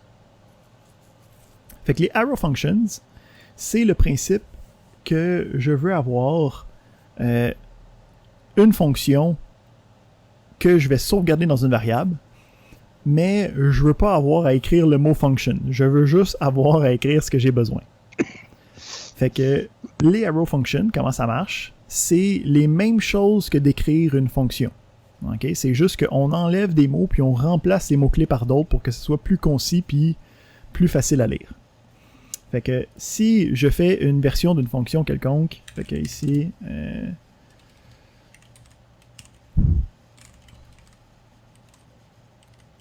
ok, on va se faire une fonction bien standard. Puis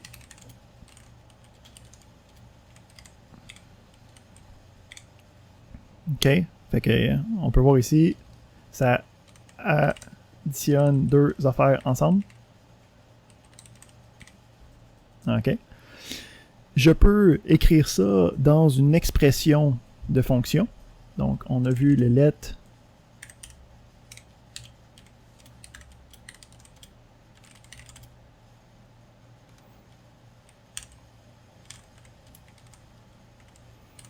qui me permet de faire sensiblement la même chose.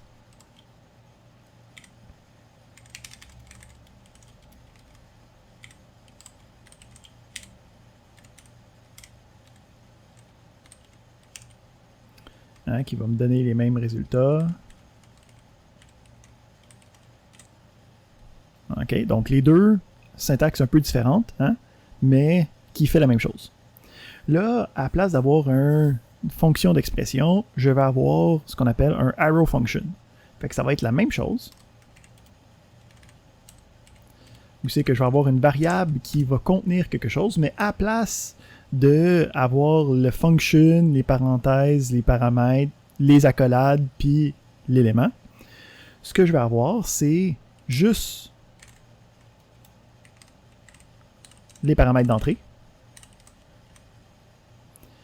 Puis, à la place d'avoir un accolade avec plusieurs expressions à l'intérieur, je peux avoir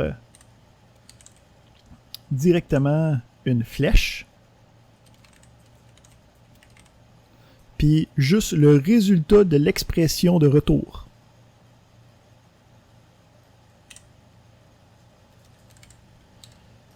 Puis à partir de là,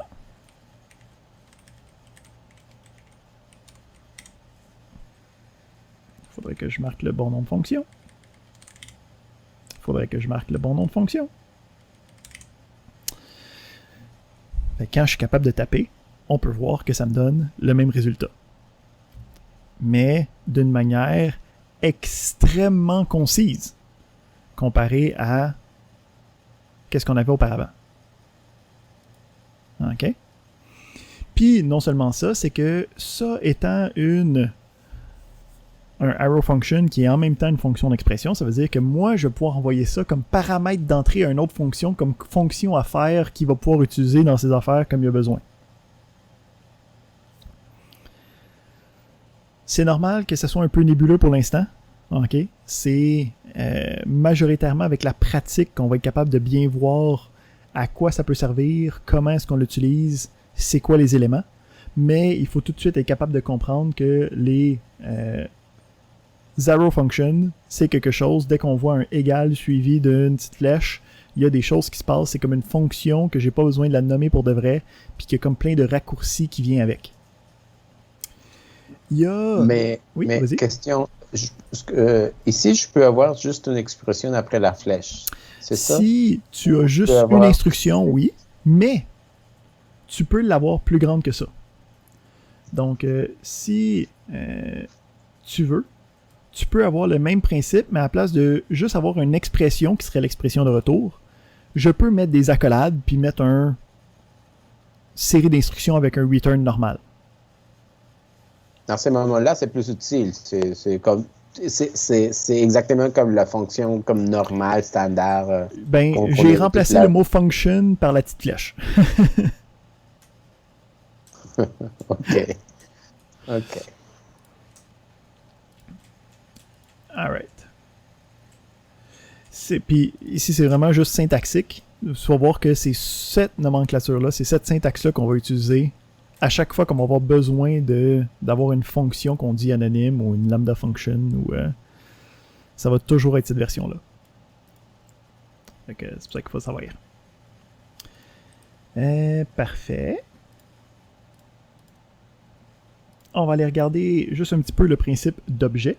Puis après ça, on va aller regarder les exercices à faire pour aujourd'hui.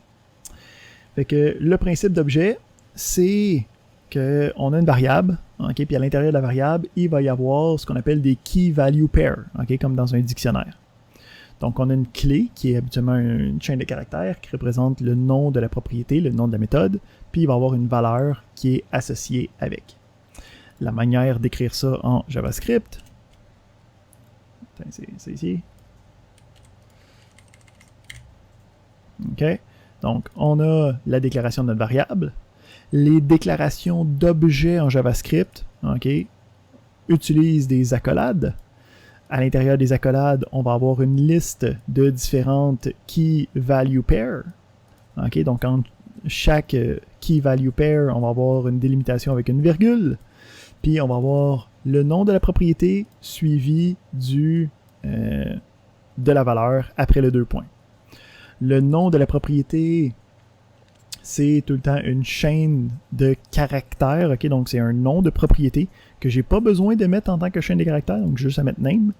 Puis après ça, la valeur, elle, là, c'est plus littéral, il faut que ce soit quelque chose qui va être évalué, soit une valeur littérale comme une chaîne de caractères, un nombre,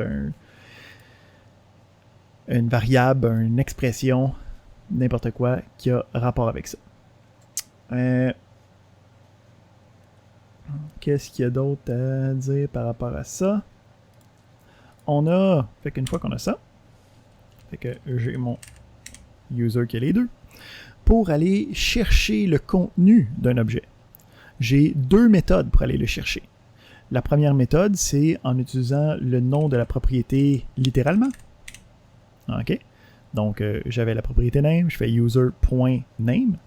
Mais la deuxième, ça va être avec l'utilisation des brackets carrés.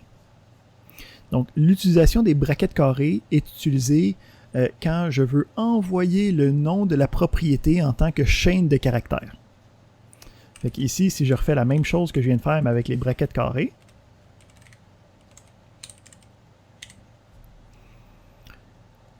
j'ai user, bracket carré, Puis à l'intérieur, je mets une chaîne de caractères qui représente le nom de la propriété. Là, la question, c'est pourquoi est-ce que je voudrais faire ça dans ma vie? Ben, la réponse, c'est que ça nous permet d'avoir une variable qui va contenir le nom. Qui va contenir le nom de la propriété que je vais aller chercher. Puis, à partir de là, je peux utiliser les brackets carrés pour utiliser le contenu de la variable pour être capable d'aller chercher la bonne propriété. Ça devient pas un peu redondant? Parce que là, tu as ta priorité. Ben, c'est parce que avoir deux. Tu sais, je peux pas faire ça, là. Parce qu'il n'y a pas de propriété STR. Ouais, OK. T'sais? OK, ouais, c'est ça. Fait que tu peux pas effectuer certaines opérations sur des propriétés non plus. Ben, c'est ça. Fait que le principe, c'est que j'utilise l'accès direct avec le point quand je sais pertinemment qu'est-ce que ça va être puis que ça peut jamais être autre chose.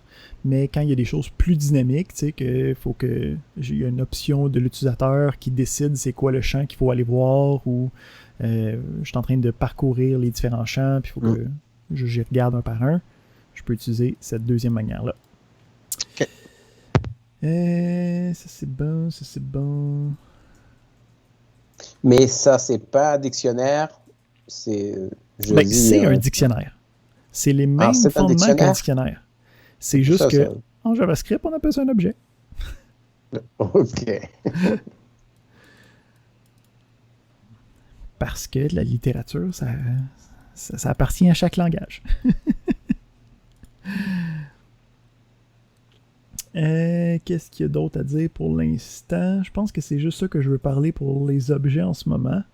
On va revenir au fur et à mesure qu'on travaille avec les objets dans la session. Mais là, je veux commencer à aller chercher du travail pour vous autres. Donc, ce qu'on va faire aujourd'hui, c'est qu'on va avoir une série d'exercices à faire. Puis la série d'exercices va être faite sur GitHub en utilisant Git pour travailler avec notre projet. Donc, je vais vous envoyer un petit lien qui va être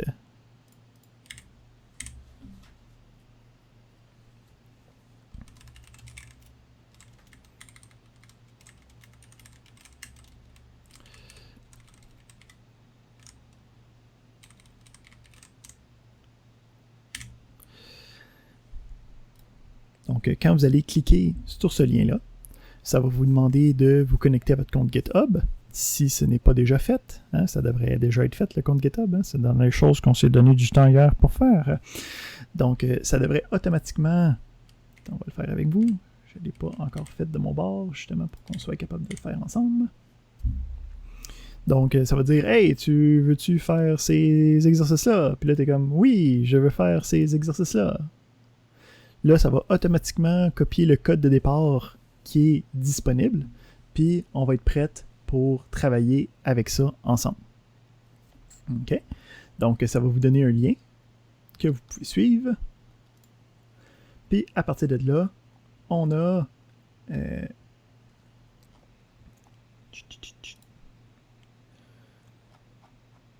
notre projet, puis juste les questions que moi, je vous ai données. Donc, à l'intérieur de ça, on peut voir qu'il y a juste quelques fichiers de base.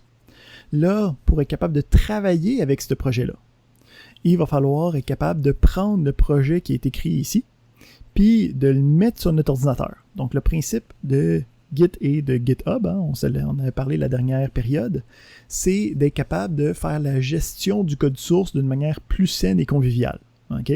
Fait que, tu sais, de travailler en équipe et de commencer à s'envoyer des courriels avec des versions de notre code, là, c'est des choses du passé maintenant. On va utiliser des outils privilégiés pour être capable de mieux gérer ça.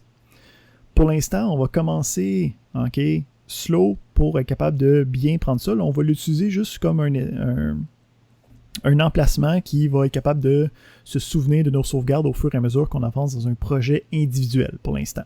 Puis on va revoir d'autres fonctionnalités au fur et à mesure qu'on va commencer à travailler en équipe, voir qu'est-ce qui va se passer avec ça. Donc, on a ce logiciel-là. On avait aussi demandé d'installer GitHub Desktop. Fait qu'on va aller là-dedans. Hop. Donc, GitHub Desktop, qui est un outil qui me permet de travailler avec Git, puis qui est spécifiquement fait pour s'intégrer facilement avec GitHub. Donc, moi, c'est ce que je vais utiliser pour vous démontrer, surtout au début, comment travailler, puis comment faire le processus de gestion d'un repository. Donc, qu'est-ce qu'on est en train de faire en ce moment quand on travaille dans un projet, ok, sur Git. On appelle ça un repo, un repository. Donc, on veut avoir le repo qui a été créé sur GitHub. Là, ce que je veux faire, c'est le mettre sur mon ordinateur pour que je puisse travailler dessus. On va faire des modifications sur qu'est-ce qu'il y a sur notre ordinateur, puis après ça, on va le retransférer sur GitHub. Oui, Francisco? T'es pas démuté encore. Tu n'es toujours pas... Oui, oui. Mais ici, je vois que ton URL, c'est GitHub. Moi, j'ai Education GitHub. C'est la même chose? Est-ce que je suis perdu? Ici, moi, j'ai suivi le lien que je vous ai copié dans le chat. Moi, j'ai suivi le même lien, Okay. mais maintenant, je suis sur Là, Education GitHub. Quand ça... C'est bon? Ou... ici, c'est... au pire, tu peux montrer ton écran, puis on va voir qu'est-ce qui... Ah, j'ai cliqué là, Join GitHub Student Developer Stack Pack. C'est Ça, correct aussi. C'est juste des ajouts que tu peux avoir quand tu es étudiant. Je vais te montrer parce que j'ai cliqué sur... Je suis en train de trouver le truc pour partager. Là. Partage. Ok, parce que tu n'avais pas besoin de partage. cliquer ici. Là. Tu pouvais juste cliquer sur le lien qui était au centre de ton affaire. Il me semble que c'est ça. On va voir. Là, vois-tu? Ouais. Ouais. OK. Fait que Tu vois, si... c'est Education. Ouais, si tu reviens en arrière, là, fais un petit back. Back. Classroom. Là, tu veux cliquer sur le lien qui est dans le milieu en bleu. Et voilà. Wow. Merci, désolé pour l'interruption. Oh, pas de problème, on est là pour ça. Okay. Ouais, OK. OK. Fait que on a ici notre fenêtre de GitHub Desktop qui était prête. Fait que quand on veut prendre un repository qui est fait sur GitHub, puis le copier localement sur notre ordinateur, l'action, encore une fois, c'est un nouveau logiciel, fait que ça a toute sa propre syntaxe, toute sa propre nomenclature qu'il faut apprendre parce que c'est ça la vie des informaticiens. Hein? Donc, pour être capable de faire cette copie-là, on dit qu'on va faire un clone du repository sur notre machine locale. Donc, on va utiliser l'option Clone a repository from the Internet. Donc, l'option clone. En passant ici, si vous n'êtes pas capable de suivre, j'ai une vidéo qui va refaire ces étapes-là, okay, que vous allez pouvoir revoir tranquillement. Donc, si à un moment donné, ça ne marche plus, là, capotez pas. J'ai une vidéo, on va regarder ça aussi durant l'après-midi. C'est ça que ça sert aujourd'hui. Fait qu'à partir de là, tu as des repositories qui sont disponibles sur GitHub. OK? Il y en a plusieurs. Moi ici, j'ai tous les miens. Vous autres, vous devriez juste en avoir un si vous venez tout juste de cliquer sur le vôtre. Une fois qu'on a ça, on peut aller le rechercher. Moi, le nom de la patente, ça s'appelle Introduction JavaScript.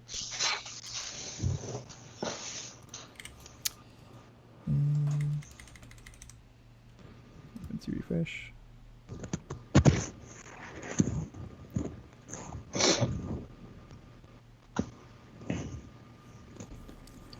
À mon repository a été ajouté mon nom d'usager. Est-ce que je devrais conserver ça ou enlever ça? Oui, c'est parfait. C'est correct? Ok. Oui. Fait que tu as le repo que tu sélectionnes, puis après ça, il va y avoir le chemin d'accès local. Okay? Donc, l'endroit sur ton ordinateur où c'est que ça va être téléchargé, puis que tu vas pouvoir commencer à travailler à l'intérieur. Fait que moi ici, par défaut, je ne le mets pas là. Fait qu'on va changer ça un petit peu. On va mettre ça ici. Fait qu'on peut voir ici que ça, dans le dossier, il va y avoir un dossier avec le même nom que le nom du repository. Puis c'est là-dedans qu'on va travailler. Fait qu'une fois qu'on a fait ça, on peut faire clone. Là, ça va copier le dossier dans... ça va copier le repo dans notre dossier local, puis ça va nous permettre de commencer à travailler avec. Là, le but de GitHub Desktop, c'est seulement de faire la gestion du projet. OK? Donc, c'est pas fait pour regarder les fichiers, c'est pas fait pour modifier les fichiers, c'est pas un éditeur de texte. Fait que lui, il est comme, OK, tu as maintenant le repo qui est ouvert, donc on peut voir ici en haut à gauche, si j'en avais d'autres, je peux en rajouter, donc je peux gérer plusieurs projets en même temps. On va voir qu'on a une branche courante qui est aussi que les changements vont être. Par défaut, c'est le master branch. Ça va peut-être changer bientôt, mais en tout cas, ça c'est une autre histoire. Puis, on a le Python pour rafraîchir, okay, par rapport à GitHub. Fait que là, en ce moment, il y a une version sur GitHub, puis il y a maintenant une version sur mon ordinateur. Fait que là, la prochaine étape, ça va être de travailler sur la version sur mon ordinateur, puis d'être capable de faire le retransfert de ces changements-là sur GitHub. Fait que ce qu'on va faire, c'est qu'on va ici, on peut directement l'ouvrir dans Visual Studio Code. Donc, je vous avais parlé de Visual Studio Code comme autre outil à aller chercher. Donc, lui me permet de directement l'ouvrir dans Visual Studio Code puis de commencer à travailler dans celui-ci. Fait que je vais faire Open in Visual Studio Code.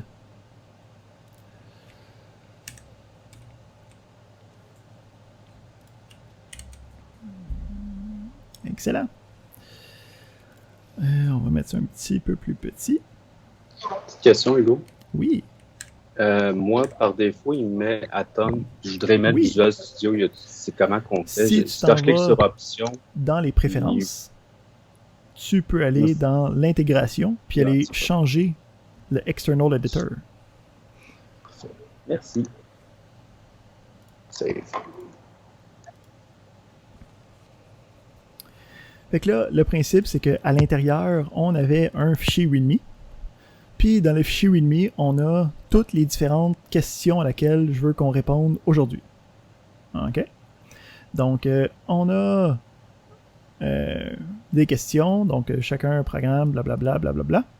Fait que pour chacun des programmes, je veux qu'on se crée un fichier en JavaScript qui va être capable d'être exécuté puis qu'on va pouvoir tester par nous-mêmes. Fait que on voit ici que qu'est-ce que j'avais fait dans ma console tantôt, c'était en fait le premier exercice. Fait que ce qu'on va vouloir faire, c'est écrire l'exercice, le tester, puis après ça, enregistrer les changements, puis envoyer ça sur GitHub. Donc, la première chose qu'on va vouloir faire, c'est créer un nouveau fichier .gs qui va être capable de recevoir notre nouveau code. Fait qu'on a ici un petit clic droit, on a un New File, ok, ou sinon je peux cliquer sur le Python ici, il y a comme 50 manières de faire New File dans ce logiciel-là, là, donc choisissez-en une, ça va bien marcher. On peut l'appeler ex1.js, hein, donc les scripts en JavaScript sont avec l'extension JS. Puis là, ça me donne le contenu de qu'est-ce que je veux avoir. Fait que là, ici, c'est le README, ok, puis on peut le déplacer pour avoir plus d'espace ou plus comme qu'est-ce qu'on veut, donc c'est très versatile comme éditeur. Ça me demande d'écrire un programme qui additionne deux nombres ensemble. Donc si je veux le faire fancy, on va, mettons, se créer une fonction.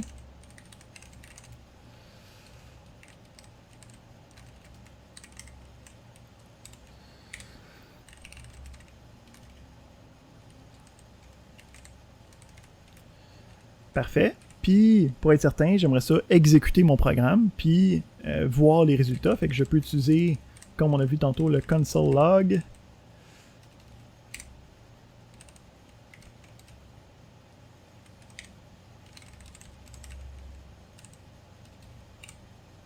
Puis on va avoir deux essais qu'il va y avoir à l'intérieur. Fait que là, ici, première chose, c'est j'ai sauvegardé ce fichier-là. Je peux voir en ce moment qu'il y a un petit U en vert, okay, qui apparaît. Puis ça ici, c'est parce que Visual Studio Code est conscient du projet qui est géré par Git. Fait qu'en ce moment, le fait que j'ai modifié un nouveau fichier, il est comme « Hey, cette affaire-là, là, j'ai pas encore comme vu qu'est-ce qui se passait. » là. Fait qu'il va falloir que tu le gères. On va revenir tantôt dans notre objet. Puis on peut voir que lui aussi vient de se mettre à jour en voyant qu'il y a un nouveau fichier de disponible. Fait que la deuxième chose... Qui s'est mis à jour? GitHub Desktop. Quand je reviens à l'intérieur, je vois que automatiquement, il voit qu'il y a des modifications puis qu'il est prêt à rentrer dans le mode modification de projet. OK. La première chose, avant de faire quoi que ce soit, je veux m'assurer que mon programme fonctionne. Hein?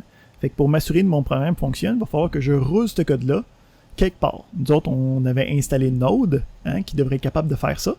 Pour être capable de rouler Node, on avait vu qu'on peut utiliser la fenêtre de commande, invoquer la commande Node, et ainsi de suite. Ben, ça tombe bien parce que Visual Studio Code est capable d'intégrer un invite de commande à même la fenêtre principale. Fait que si je monte dans Terminal, je peux faire New Terminal,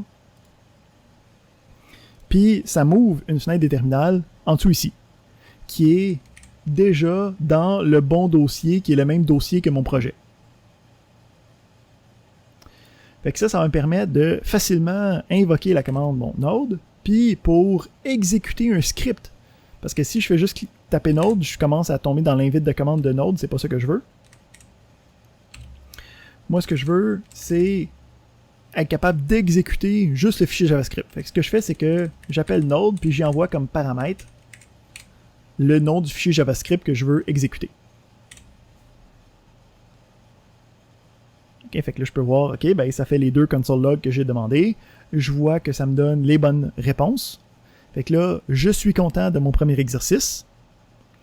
Puis, je suis prêt à mettre ça à jour dans mon projet, puis d'envoyer ça sur GitHub.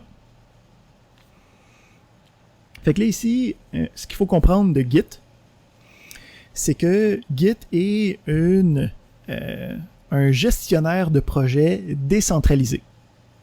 Ça veut dire qu'en ce moment, sur ton ordinateur, tu as toute la patente du projet Git qui est sur ton ordinateur. Puis si GitHub explose cet après-midi, tu ne perds rien. Toute l'information du projet, toutes les versions, tous les éléments que tu aurais faits est à l'intérieur de ce que tu as cloné. Fait que là, la première chose qu'il va falloir faire, c'est changer la configuration de ce projet-là sur notre ordinateur local. Fait que c'est là qu'on retourne dans notre GitHub Desktop. On peut voir ici qu'on a un fichier qui a été changé. On peut voir ici que je peux le sélectionner, ça me dit c'est quoi qui s'est passé. Puis, si j'avais plusieurs fichiers de modifier, ben ça les mettrait tous un après l'autre. Je pourrais les regarder chacun, voir c'est quoi la différence qui s'est passée, et ainsi de suite. Puis là, ce qu'il faut qu'il se passe, c'est dans le processus de Git, il faut que je fasse un commit au projet. Donc pour dire ça, c'est une version qui est importante, je veux la sauvegarder dans mon projet, ok, comme étant un point sauvegardable, mettons. Donc ici, dans la fenêtre, j'ai un message que je peux mettre qui est automatiquement juste le create, exemple, un JS, mais tu peux mettre une description, un nom que toi tu veux avoir.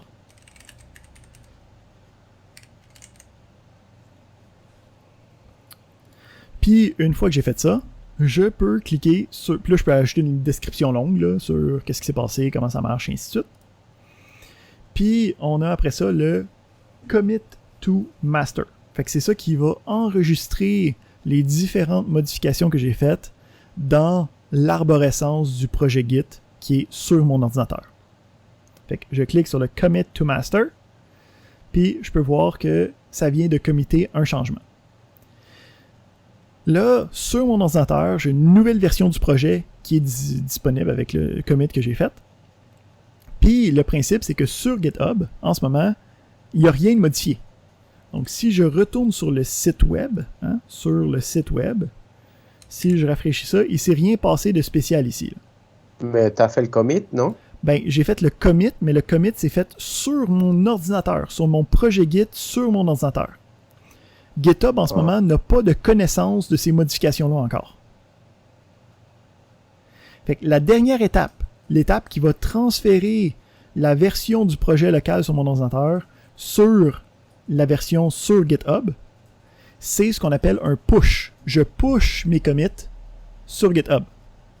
Puis je peux voir que lui, il est conscient en ce moment, hey, j'ai un commit local qui est attendu d'être pushé sur GitHub. Fait que quand je veux prendre mes affaires puis dire, OK, tu peux aller sur GitHub, je peux faire push. Fait que là, ici, je fais push origin. J'aurais aussi pu cliquer en haut à droite, ça me disait, ça allait faire la même chose. Puis là, à ce moment-là, si je retourne sur le site web et je rafraîchis mon affaire, je peux voir que le nouvel exercice a été rajouté il y a 1 minute. Puis je peux même voir ici que le dernier commit s'est fait il y a 1 minute, puis c'était de terminer le premier exercice. Donc, la boucle primordiale de GitHub, c'est je fais des travaux dans le dossier de mon projet, je commit localement ces changements-là, et je push ces changements-là sur le repository en ligne. Fait que là, en ce moment, ma version locale et la version sur GitHub sont synchronisées, sont exactement pareilles. Et question, pourquoi je suis intéressé à committer si j'ai déjà sauvegardé mon truc dans avec Visual Studio? Parce que ici, ce qui va se passer, c'est que le projet lui-même, on va avoir plusieurs configurations possibles du projet qui va être en même temps. OK? Fait qu'admettons que tu es en train de travailler. OK, là, admettons, je viens de finir l'exercice 1. OK?